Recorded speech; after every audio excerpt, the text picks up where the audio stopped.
그냥 들었어. 근데 들리네. 그래, 들릴 때가 된 거야. 언어 교환하면서 외국어를 공부하면 이제 세 단계로 공부를 할 수가 있는데, 첫 번째 단계가 교환을 가지고 공부하는 것, 또 안을 가지고 공부하는 것, 두 번째가 말하기 듣기에 집중해서 공부하는 것, 세 번째는 듣기 시험을 기준으로 한번 공부해보는 것, 이런 단계를 거쳐볼 수가 있습니다. 어차피 외국어라는 것은 내가 필요에 의해서 공부하는 거지, 그냥 뭐 취미 삼아 공부한다. 이거는 조금 일부 있겠지만 많은 경우는 아닌 것 같아요. 필요에 의해서 공부한다라는 것은 상당한 동기부여가 된다라는 거예요. 왜냐하면 목적이 분명하고 공부하는 시기나 일정 역시도 내가 어떤 필요로 해서 공부했을 때 어느 목표까지 도달해야 되겠다라는 부분이 있기 때문에 그렇습니다. 자, 일단은 중요한 것은 의사소통에서 가장 큰 부분은 듣기라는 것을 누구나 공감을 할 거예요. 왜냐하면 들어야 이제 대답을 할 수도 있고, 또 내가 궁금한 걸 물어봐도 듣지 못하면 의미가 없기 때문에. 그래서 듣기가 그만큼 중요한데, 듣는 것에 대해서 우리가 이제 집중해서 듣는 것은 이제 훈련이기도 하고, 어떤 목표의식을 가지고 듣는 거예요. 하지만 냉정하게 생각해 보면 우리가 모국어를 사용할 때도 그렇지만 일상생활에서는 우리는 그렇게까지 집중하면서 듣지를 않습니다. 뭐 일상적인 중요한 회의나 이런 경우에는 메모를 하면서도 듣고, 뭐 예를 들어서 수업 시간에 우리가 선생님 이야기를 들을 때도 집중해서 듣겠지만, 모르는 것을 듣기 위한 그런 집중하고는 조금 다른 일상적인 대화나 친구 간의 대화, 이런 가벼운 이야기, 이런 경우에는 굳이 집중해서 듣지 않아도 그냥 가볍게 들어도 그 사람이 하는 얘기 좀 듣고 뭐 중간중간에 딴 생각도 하고 이게 보편적인 우리의 듣기 방식인 거예요. 그래서 그냥 들었는데 들리네? 이렇게 되는 거죠. 그냥 들었는데 들려요. 이렇게 되는 그 듣기가 사실은 필요한 거예요. 의사소통, 스트레스 없고 그냥 편하게 우리가 그 외국어를 갖다 사용할 수 있다라는 자신감을 가질 수 있기 때문에 그렇습니다. 자, 그러면은 그냥 들었는데 들려요.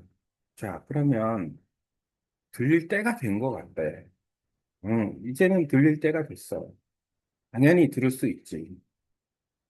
이 들릴 때라는 것은 아마 집중해서 들었을 때에 역시 들을 수 있는 단계일 수도 있고, 아니면은 외국어를 그 어떤 수준의 그 목표에 목표하는 수준에 이제 도달하기 위한 어휘력 향상, 뭐 문장 구성, 또 내가 또 말하는 내용, 연습한 내용이 아주 시간적으로도 그렇고 좀 풍족하고 풍부해서 그러니까 이제 충분한 거죠.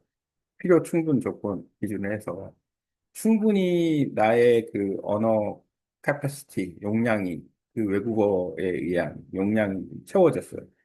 그러니까 이제 그 용량을 기준으로 해서 이렇게 들으니까 뭐 그냥 이제 들려요. 그냥 들릴 때가 됐다. 이렇게 되는 거죠.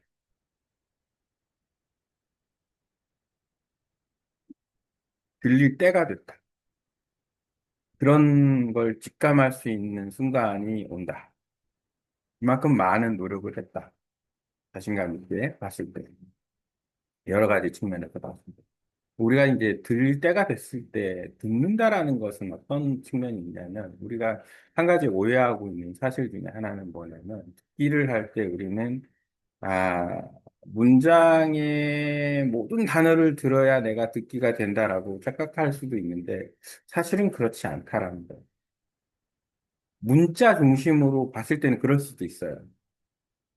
예를 들어서 문자 중심으로 봤을 때 어떤 단어를 내가 정확하게 듣느냐 이런 부분에 대해서는 하지만 문자 중심이 아니고 그냥 말 중심으로 봤을 때는 우리가 듣는다라는 그 어떤 그것은 내용을 어떻게 우리가 인지를 하느냐 이 부분이기 때문에 어떤 단어를 들었고 이 사람이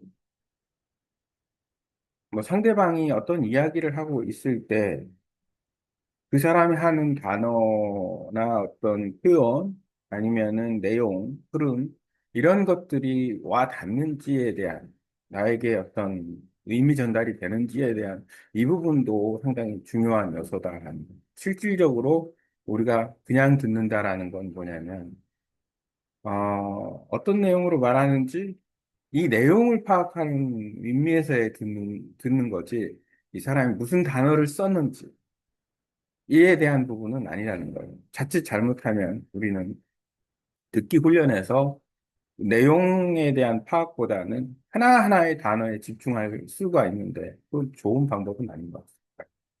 그래서 가볍게 듣고 집중해서 듣고 훈련으로 듣고 뭐 이런 과정을 거치면서 내용이 파악이 되는지 이렇게 접근을 하는 게 바람직하지 않나 생각이 듭니다. 들릴 때가 된다라는 거는 어떻게 보면은 이런 내용 파악에 어떤 기회가 많다라는 거. 무슨 얘기냐면 말하기 듣기를 집중으로 한 이야기를 계속 하다 보면 상대방이 하는 얘기가 좀 들려요. 100%는 아니지만 네가 지금 하는 얘기가 이런 얘기지? 라고 내가 되물었을 때, 맞아. 그래. 내가 지금 하는 얘기가 그래. 이렇게 서로 이제 그 언어를 사용하면서 같이 서로 이렇게 맞장구를 쳐가면서 쌍방향으로 해서 듣기와 말하기가 서로 이렇게 주고받는 형태가 되면, 이제 나는 이 사람이 하는 얘기가 이제 의미 전달이 좀 되네. 이런 게 이제 다양한 주제로 말할 때 공감대가 충분히 형성이 된다 그러면 가능성이 있다라는 거. 어떤 가능성? 들을 때가 됐다라는 가능성이 있다는 거. 들을 때가 됐다라는 가능성을 이제 기준등록 해가지고 이제 충분히 의사소통이 가능해진다. 그냥 들었더니 들리네. 그래. 들릴 때가 됐어. 이제. 라고 생각할 정도의 언어 교환을 충분히 말하기와 듣기를 집중해서 했을 경우 훨씬 더 효율적인 언어 학습이 되지 않을까 생각합니다. 어쨌든 문자 중심으로 하기보다는 말과 글 이게 상당히 쉽지는 않은 부분이에요. 왜냐하면 노답이기 때문에 답이 없어요. 예를 들어서 문자 중심으로 하면 너무 시원해. 답이 있어요. 공부하는 내용이 빤히 들여다보니까 내가 많이 공부한 것 같고 정확하게 공부한 것 같고. 하지만 말하기와 듣기를 집중해서 한다라는 거는 내가 들, 어떤 걸 들었는지도 모르고 내가 한 말을 상대방은 또 어떻게 이해했는지도 모르고 이 서로의 괴리감 이것을 잘 AI를 활용해서 메꾸고 계속 풀려나고 이 과정을 통해서 하면 중요한 거는 음성에 관한 우리가 이제 소리에 관한 인식, 인지 이런 능력을 갖다가 키워나가는 훈련이 필요한데 그 필요한 훈련을 갖다가 잘 할 수 있다라고 생각이 듭니다. 최근에 한국어, 영어, 베트남어 이렇게 말한 영상 콘텐츠를 보니까 시간은 비슷해요. 네, 시간은 비슷한데 한 13분 정도 이렇게 말한 내용이 비슷한데 중요한 거는 말한 양이 틀리다.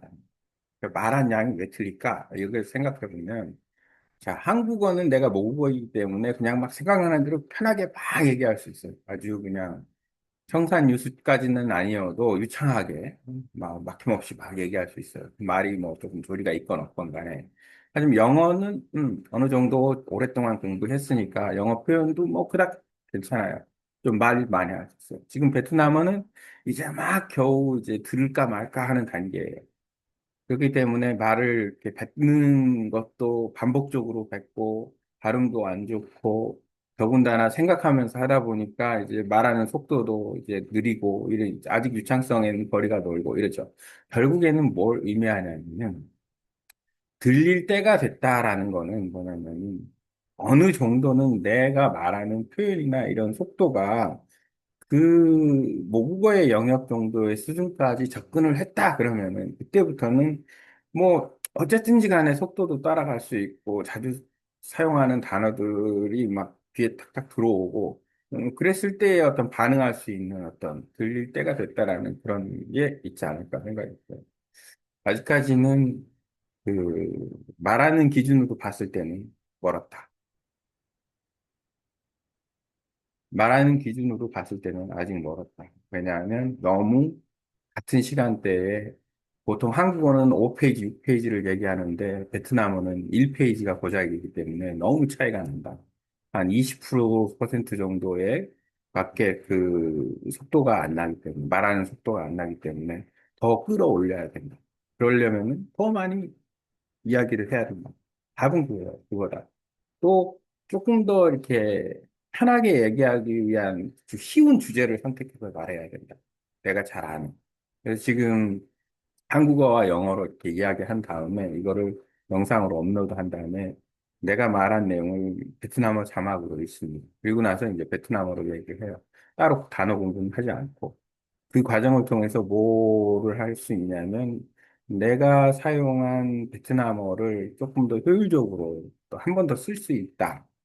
아, 그리고 이제 그 중에서 좀 어려운 거는 빼고 좀 쉬운 것만 골라서 쓴다. 이 과정을 통해서 조금 더 반복적으로 연습을 할 수 있다. 이 효율성을 가지고서 이렇게 트레이닝을 하는 겁니다. 물론 이제 꼭 먹고 알 먹고 식으로 이제 그 일거양득, 일석이조 이런 식으로 공부도 하면서 언어 교환에 대한 컨텐츠도 만들고 뭐 이런 좋은 내용도 있어요. 그리고 이제 AI를 어떻게 활용하는지 그 내용도 계속 좀 트레이닝을 좀 하고 그렇습니다. 음, 이제 페이지를 얘기했나 모르겠는데 5페이지 얘기했나? 아, 4.5페이지 정도 얘기했네요. 이렇게 4페이지 정도 얘기한 내용을 이제 복사를 해서 듣기에 대한 주제니까, 이제 그 내용으로 복사를 해서 이게 AI에 가져다가 이제 한번 한국어로 듣기에 대해서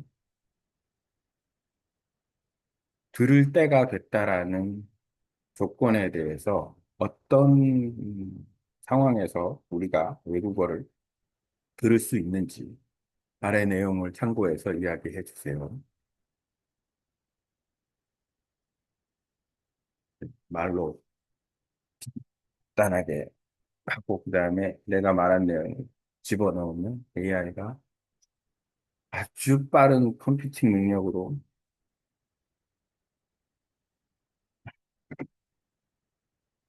정리를 해줍니다.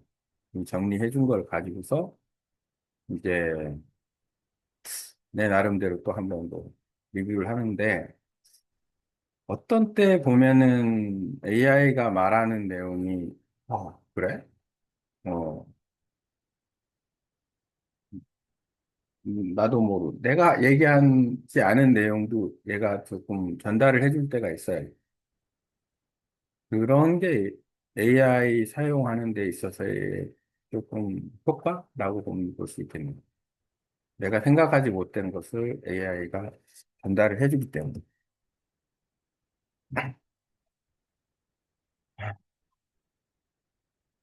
사용자가 남긴 긴 설명은 실제 외국어를 공부하면서 듣기가 들릴 때가 되는 순간에 대한 깊은 성찰이 담겨 있고, 언어 교환 과정 속에서 듣기 능력이 어떻게 성장하는지를 현실적이고 체험적으로 풀어낸 내용입니다. 여기 이 내용을 요약하고, 언제 외국어가 들릴 수 있는가, 즉, 들릴 때가 됐다는 조건이 어떤 상황에서 성립되는가에 대해서 설명드릴게요.